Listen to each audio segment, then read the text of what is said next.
सम्मानित साथियों, नमो बुद्धाय, जय भीम। आज के अम्बेडकर संदेश में आपका हार्दिक स्वागत है।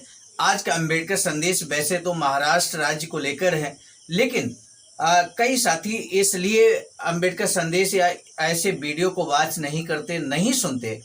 वो कहते हैं कि चूंकि महाराष्ट्र की बात है इसलिए हम क्यों सुने, हम तो उत्तर प्रदेश में रहते हैं, हम तो बिहार में रहते हैं।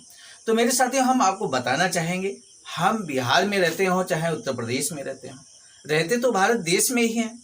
और भारत देश का ही एक अभिन्न हिस्सा हमारा महाराष्ट्र राज्य है, जो बहुत ही महत्वपूर्ण राज्य है। इस देश की अर्थव्यवस्था के दृष्टिकोण से देखा जाए तो बहुत ही महत्वपूर्ण राज्य महाराष्ट्र है, मुंबई है, मुंबई नगर है। तो आज का अम्बेडकर संदेश इसी बात को लेकर खास है कि महाराष्ट्र की क्या खास समस्याएं हैं और उसका समाधान क्या है। तो बाबा साहब इस संबंध में अपनी लेखनी के माध्यम से महाराष्ट्र की समस्याओं को भी इंगित करते हैं और उसका सटीक समाधान भी देते हैं।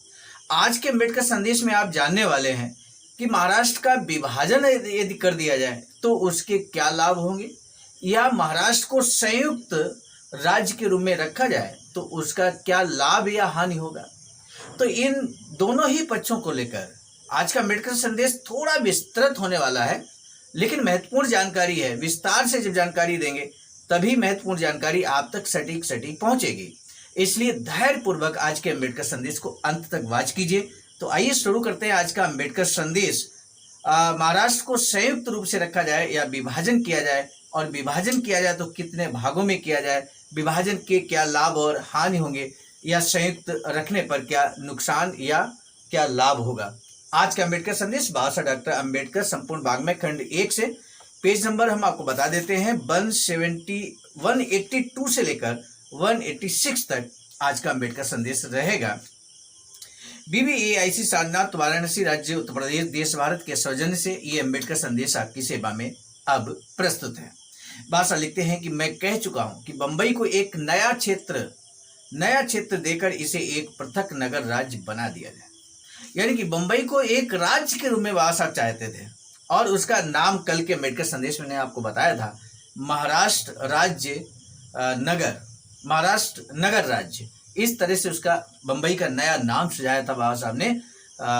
इसके बाद बाबा साहब लिखते हैं कि अब ये प्रश्न रह जाता है कि शेष महाराष्ट्र का क्या किया जाए। बंबई तो चूंकि नगर है तो महाराष्ट्र नगर राज्य हो गया अगर विभाजित करते हैं तो, लेकिन शेष जो महाराष्ट्र है उसका क्या किया जाए, इस संबंध में बाबा साहब बात करते हैं। कहते हैं मैं बता चुका हूं कि शेष महाराष्ट्र को 3 राज्यों में बांट दिया जाए। 3 राज्यों में, यानी कि कंप्लीट जो पूरा महाराष्ट्र है उसको 4 भागों में बांटने की बाबा साहब वकालत करते हैं। आगे बाबा साहब कहते हैं कि प्राचीन काल से ही महाराष्ट्र 3 राज्यों में बटा रहा है। ये ऐतिहासिक जानकारी है। प्राचीन समय से महाराष्ट्र 3 भागों में बटा रहा है। तब बाबा साहब कहते हैं महावंश में अशोक द्वारा बौद्ध धर्म के प्रचार के लिए भारत के विभिन्न भागों में भेजे गए प्रचारकों के संदर्भ में इस तथ्य का उल्लेख है, लेकिन आगे चलकर पाली साहित्य में त्रय महाराष्ट्र का अथवा 3 महाराष्ट्रों का हवाला दिया गया है। इससे पता चलता है कि पुरातन काल से ही 3 महाराष्ट्र चले आ रहे हैं। इसलिए मेरा प्रस्ताव कुछ नया नहीं है। जनसंख्या, क्षेत्र और राजस्व का विभाजन अगले पृष्ठ पर दी गई तालिका में दर्शाया गया। अगली तालिका अभी हम आपके समक्ष रखेंगे। संलग्न मानचित्र में संख्या 5 में तीनों खंडों में से प्रत्येक का क्षेत्रफल और सीमाएं बताई गई हैं। फिलहाल क्षेत्रफल और जनसंख्या की दृष्टि से इन 3 खंडों में कोई बात आपत्तिजनक प्रतीत नहीं होती। आदिकाल से ही इन्हें त्रय महाराष्ट्र ही कहा जाता है। इस प्रकार के विभाजन से भाषा के सिद्धांत पर कोई आंच नहीं आती। वास्तव में यदि इन 3 महाराष्ट्रों की एक ही भाषा हो तो इससे मराठी भाषा के विकास में भी सहायता मिलेगी, बशर्ते कि ऐसा करना उन तीनों के लिए संभव हो। जहां तक इसकी व्यवहारिकता की बात है, व्यवहारिक पक्ष है, उसका प्रश्न है, उस पर मैं आगे चलकर विचार करूंगा। मेरा इरादा इस पर अलग से एक विशेष अध्याय लिखने का है। उस जमाने में बंबई को कौन जानता था, वरना वही महाराष्ट्र का चौथा भाग होता। शेष 3 भागों से, जिसे मैंने पूर्वी महाराष्ट्र कहा है, पहले से ही पृथक राज्य बन चुका है। आवश्यकता इस बात की है कि इसे अलग ही रहने दिया जाए।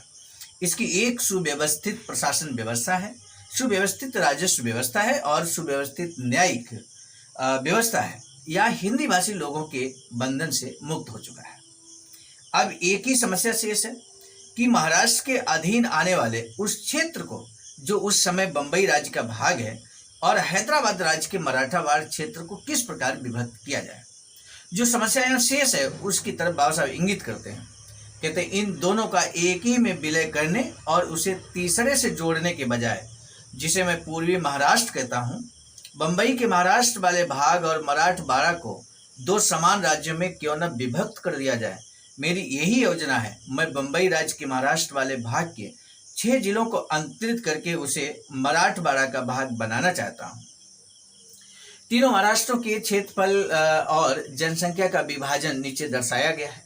तीनों महाराष्ट्र राज्यों की जनसंख्या, क्षेत्रफल और राजस्व लगभग निम्न अनुसार होगा। पश्चिमी महाराष्ट्र की बात बाबा साहब करते हैं। जनसंख्या 1,26,77,316, कुल क्षेत्रफल 30,028 वर्ग मील और कुल राजस्व 26,24,20,441 रुपए और कुल खर्च यहाँ अज्ञात में डाल दिया है।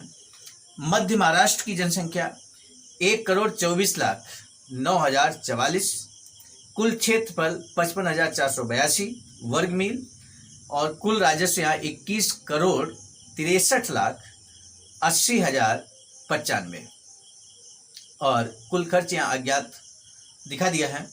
पूर्वी महाराष्ट्र को यहाँ पर जो जनसंख्या है वो 80 लाख है, 80,27,130, कुल क्षेत्रफल 39,004 वर्ग मील और कुल राजस्व यहाँ पर 9,41,11,012 रुपये।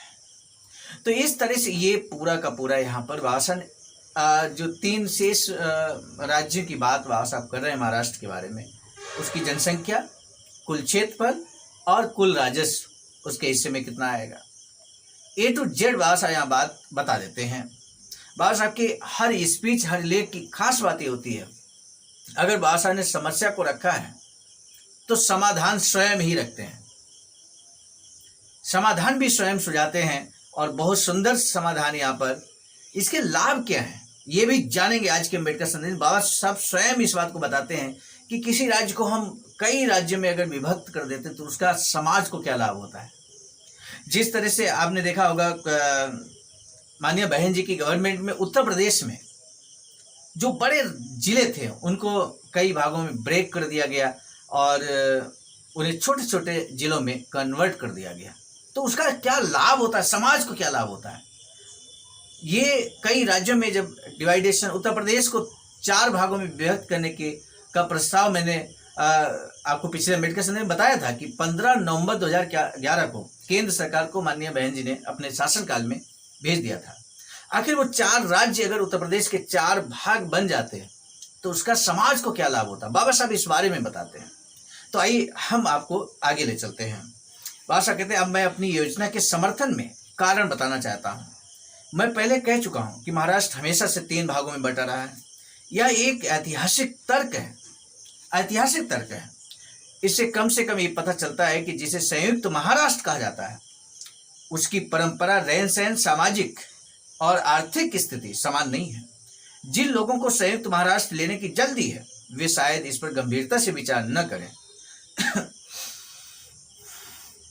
लेकिन वर्तमान स्थिति से उबरने वाले कुछ अन्य तर्क भी हैं जिनकी अनदेखी नहीं की जा सकती। मैं उनमें से कुछ की ओर संकेत करता हूं। मेरा पहला तर्क यह है कि एक अकेली सरकार संयुक्त महाराष्ट्र जैसे विशाल राज्य पर शासन नहीं कर सकती।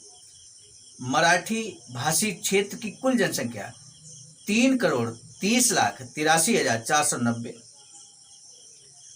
कुछ क्षेत्र जिसमें मराठी भाषी जनता आबाद है 1,74,514 वर्ग मील है। ये इतना विशाल क्षेत्र है कि किसी भी एक राज्य के लिए इस पर सफलतापूर्वक शासन करना असंभव है। बड़ा राज्य होता है, बड़ा जिला होता है, तो बड़ा राज्य होगा तो एक मुख्यमंत्री को इतने बड़े राज्य पर शासन करना संभव नहीं होता है, मुश्किल होता है। ऐसे एक बड़ा जिला होता है तो उसमें एक डीएम को उस जिले को संभालना काफी मुश्किल होता है बजाय छोटे जनपद। भाषा आगे कहते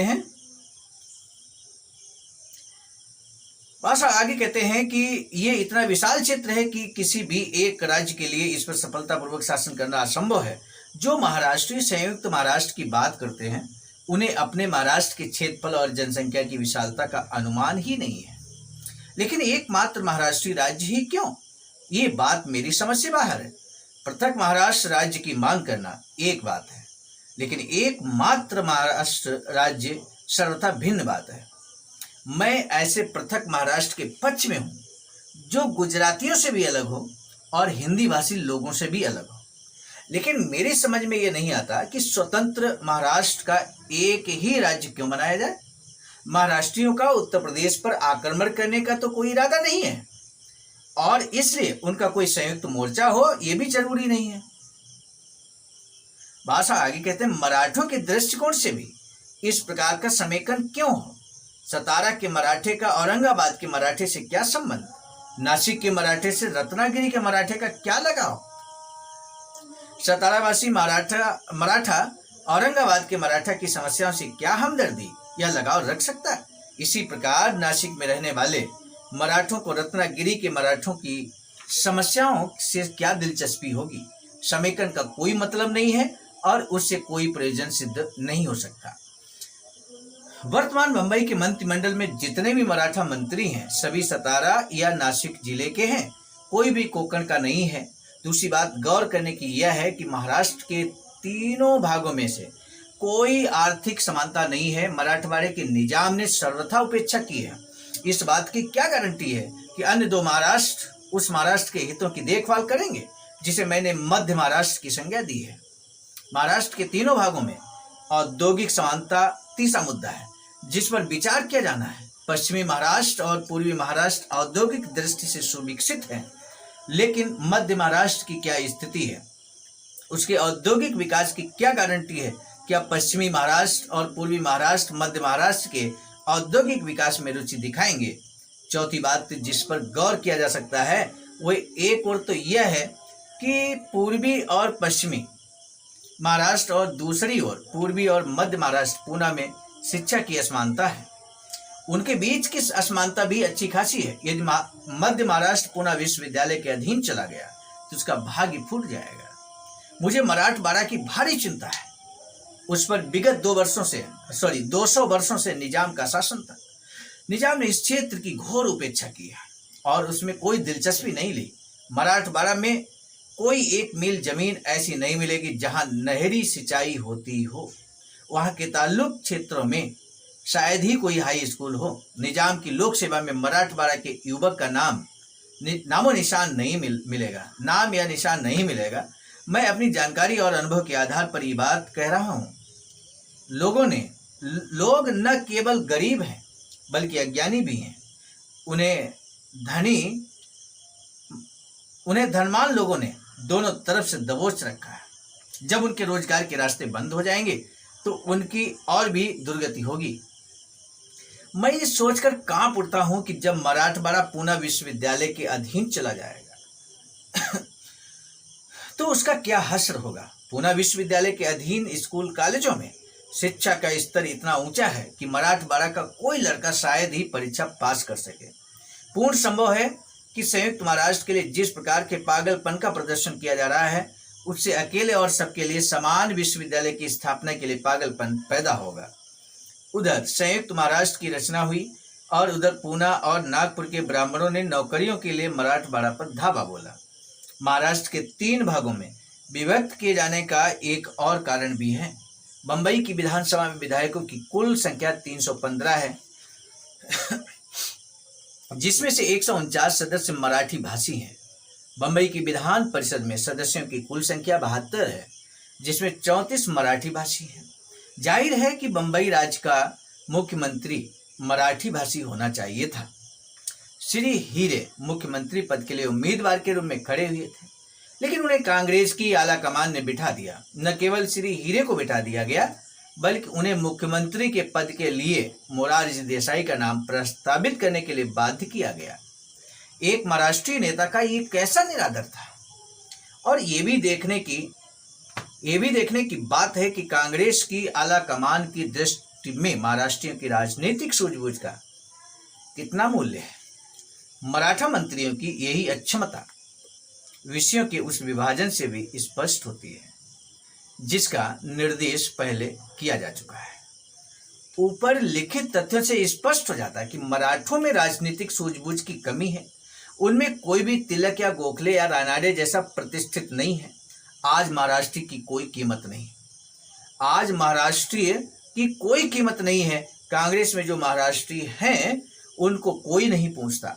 इसलिए ये परम आवश्यक है कि महाराष्ट्रियों को राजनीति में प्रशिक्षण दिया जाए। ये राजनीतिक प्रशिक्षण जनता को सत्ता का हस्तांतरण हो जाने के कारण बुनियादी महत्व का बन गया है। मराठा शब्द का प्रयोग दो अर्थों में किया जाता है। ध्यान दीजिए मेरे साथियों, मराठा शब्द का दो अर्थों में प्रयोग किया जाता है, जानना होगा आपको भी। एक अर्थ में तो इससे तात्पर्य उन सब लोगों से होता है जो मराठी भाषा बोलते हैं। एक अर्थ में इससे तात्पर्य उन सब लोगों से होता है जो मराठी भाषा बोलते हैं। दूसरे अर्थ में उसका अभिप्राय उन लोगों से होता है जो जाति के मराठे हैं। यानी कि मराठा शब्द का प्रयोग दो अर्थों में किया जाता है। एक मराठी भाषा जो लोग बोलते हैं और एक जो मराठा जाति के हैं। वे सभी मराठे कहलाते हैं, लेकिन लोग मराठी बोलने वाले और लोग मराठी बोलने वाले मराठों और जाति के मराठों में अंतर नहीं समझते। जो लोग महाराष्ट्र पर शासन करने वाले हैं वे भाषा के कारण मराठे नहीं हैं, बल्कि मराठा जाति के हैं। चाहे ब्राह्मणों की आशाएं कुछ भी क्यों ना हो, अब इससे कोई इनकार नहीं कर सकता कि मराठे राजनीतिक दृष्टि से सबसे अधिक पिछड़े हुए समुदाय के लोग हैं। यह एक बुनियादी बात है कि उन्हें राजनीतिक प्रशिक्षण दिया जाना चाहिए। यदि एक ही महाराष्ट्र हो तो केवल एक ही मराठे को मुख्यमंत्री के पद के लिए और 5-6 को मंत्री पद के लिए प्रशिक्षित किया जा सकता है।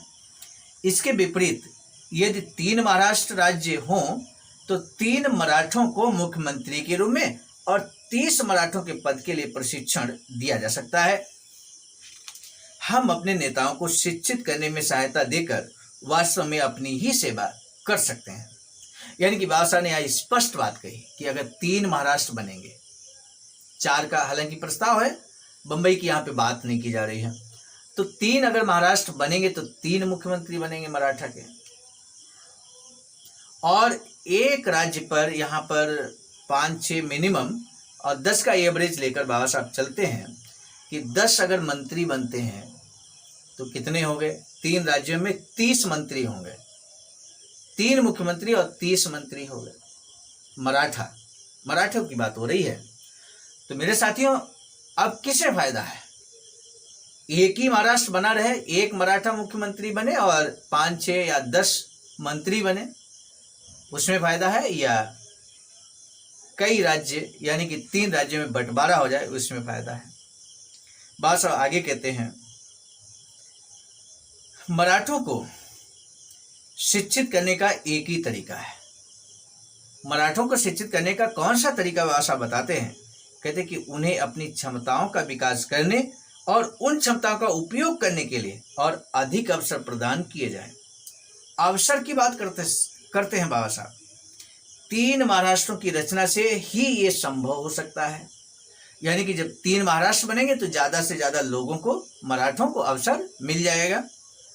एक कहानी सुनिए, अब बड़ी सुंदर कहानी, मार्मिक कहानी बाबा साहब सुनाते हैं। बड़ा मैसेज मिलेगा इस कहानी में।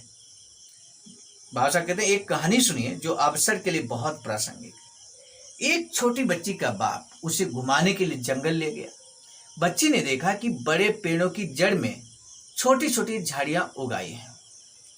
जब वैसे ही झाड़ियां उसे हर पेड़ के नीचे दिखाई पड़ी तो उसने अपने बाप से पूछा कि बड़े पेड़ों के नीचे ये छोटी झाड़ियां बढ़ती क्यों नहीं? क्योंकि बाप वनस्पति विज्ञानी नहीं था, इसलिए उसके प्रश्न का उत्तर नहीं दे सका और उसने कहा, अरे मैं क्या जानूं। अगर आप वनस्पति विज्ञानी हैं मेरे साथियों तो आप तो समझ गए होंगे, लेकिन अगर नहीं है तो इस पूरी कहानी को आप सुनिए। लेकिन फिर भी उसने महसूस किया कि बच्ची का सवाल बहुत सार्थक है। वो एक किसी कॉलेज में अध्यापक था। दूसरे दिन जब वो एक कॉलेज गया तो उसने वनस्पति विज्ञानी के अपने साथी से वही प्रश्न किया। वनस्पति विज्ञानी ने उत्तर दिया, अरे इसका जवाब तो बहुत आसान है। बड़े वृक्ष सूर्य की सारी किरणों का फायदा खुद उठा लेते हैं और झाड़ियां किरणों से वंचित रह जाती हैं। यही कारण है कि वे पनप नहीं पाती। मराठवाड़ा के लोगों को इस कहानी से जो शिक्षा मिलती है उसे नहीं भूलना चाहिए। शिक्षा तो सिर्फ मराठवाड़ियों को क्यों, हर किसी को मिला होगा। क्षेत्रीय पार्टी के जो भी क्षेत्रीय पार्टियां हैं किसी राज्य में हैं और बड़ी पार्टियां हैं, क्षेत्रीय पार्टियां हैं, तो इस तरह से मिक्सअप लगभग हर राज्य में है। तो क्षेत्रीय पार्टियां उसी झाड़ी की तरह हैं, इस बात को समझना होगा जिसका यहां जिक्र किया गया है। बाबा साहब आगे कहते हैं कि संयुक्त महाराष्ट्र के पक्ष में केवल एक ही तर्क है। अब संयुक्त महाराष्ट्र, अभी तक बाबा साहब इस बात के बेनिफिट गिना रहे थे, समस्याएं और समाधान बता रहे थे कि अगर महाराष्ट्र के 3 राज्यों के रूप में विभाजन कर दिया जाए तो परिस्थितियां क्या होगी, उसके समाधान क्या होगी। लेकिन अब कहते हैं कि अगर संयुक्त महाराष्ट्र एक बनाया जाए तो उसका सिर्फ एक तर्क है। वो तर्क भी जानना जरूरी है। बाबा साहब कहते संयुक्त महाराष्ट्र के पक्ष में केवल एक ही तर्क है और वह यह है कि यह रामायण में वर्णित राम और भरत 2 भाइयों के लंबे बिच्छों के बाद हुए पुनर्मिलन जैसा है। यह मूर्खतापूर्ण तर्क है जिस पर ध्यान देने की कोई आवश्यकता नहीं है। पुनः मिलन की बात बाबा साहब क्यों कहते हैं? पहले ही आपको बताया कि प्राचीन समय में महाराष्ट्र 3 राज्यों में विभक्त था। उसका तर्क भी बताया बाबा साहब ने और साक्ष्य भी दिया जो हमने आपके समझ रखा। बाबा साहब कहते हैं कुछ ऐसे महाराष्ट्री भी हैं जो पश्चिमी महाराष्ट्र के साथ ऐसी राजनीतिक संधि करके संतुष्ट हैं जिसमें उन्हें कुछ रियायतें दी गई हैं। संधियों का महत्व कागज की रद्दी से बढ़कर कुछ नहीं होता, उन्हें लागू नहीं किया जा सकता। राजनीतिक संधियां करने के बजाय जो लागू नहीं की जा सकती, क्या यह बेहतर नहीं है कि शक्ति हाथ में आ जाए? बंबई सरकार में महाराष्ट्रियों ने जो कुछ किया है वह कितना घटिया और तुच्छ है। यदि महाराष्ट्रियों के अत्युन्नत और सुशिक्षित जनों का यह व्यवहार है तो मराठवाड़ा के लोगों से क्या अपेक्षा की जा सकती है? बादशाह कहते हैं, मैं मराठवाड़ा या मध्य महाराष्ट्र के लोगों को यह परामर्श देना चाहता हूं कि अपने ही राज्य के लिए आग्रह करें ताकि वे अपना भाग्य संवार सकें। आज के अम्बेडकर संदेश को यहीं पर रोकना चाहेंगे इस प्रश्न के साथ। मराठा शब्द का प्रयोग 2 अर्थों में किया जाता है। मराठा शब्द का प्रयोग 2 अर्थों में किया जाता है। वो 2 अर्थ क्या है मराठा शब्द के, ये आपको बताना है। आज के अम्बेडकर संदेश का महत्वपूर्ण प्रश्न है। हमें आपके जवाब का बेसब्री से इंतजार रहेगा, चाहे आप महाराष्ट्र से बिलोंग करते हो, चाहे उत्तर प्रदेश बिहार से बिलोंग करते हो या गुजरात से। भारत के किसी भी राज्य से आप बिलोंग करते हैं, प्लीज आप इस प्रश्न का जवाब जरूर दीजिएगा। आपने अम्बेडकर संदेश को अंत तक सुना, आपको तहे दिल से हम साधुवाद ज्ञापित करते हुए आज के अम्बेडकर संदेश को यहीं पर रोकना चाहेंगे, इसी निवेदन के साथ कि अपने स्तर से शेयर जरूर कीजिएगा। हर महाराष्ट्र के अम्बेडकरवादी बुद्धवादी तक अगर ये अम्बेडकर संदेश पहुंचता है तो निश्चित तौर पर इस अम्बेडकर संदेश की सार्थकता सिद्ध होगी। आप सभी को सादर नमो बुद्धाय, जय भीम। सम्मानित साथियों, यदि आप हमारे इस चैनल आवाज़ का ऑफिशियल, जिस पर नियमित सुबह 5 बजे डॉक्टर अंबेडकर संदेश आपको मिलता है, आप हमारे इस चैनल को सपोर्ट करना चाहते हैं तो हमारा आपसे निवेदन है कि आप हमारे इस चैनल को सब्सक्राइब कर लें, वीडियो को शेयर, लाइक, कमेंट जरूर करें।